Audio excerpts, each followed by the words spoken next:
Magandang hapon po. Kumusta po ang baby natin? First baby?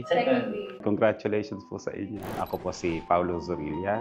Isa po akong respiratory therapist dito po sa Prime Hospital.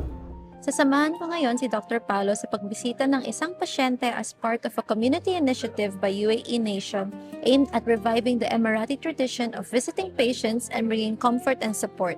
Because a simple gesture can make a difference. Alam niyo po ba na deeply rooted sa kultura ng Emirati na bumisita sa mga pasyente sa ospital? Ayun, hindi kami aware. So, ayun, nakagulat lang kasi at least dito parang ina-assure nila na naalagaan talaga yung mga residents, and proud bilang Pilipino kasi may ibang Pilipino na andyan para mag-cheer up din. Sa mga gusto pong bumisita sa mga pasyente po namin dito, kayo po ay welcome. Kasi may mga pasyente po kami rito from the airport sometimes na walang mga kamag-anak at walang bumibisita sa kanila. Kung kayo po ay nag-iisip na makatulong sa mga klaseng pasyenteng ganon, ay welcome po kayong bumisita. Let's make a habit of kindness.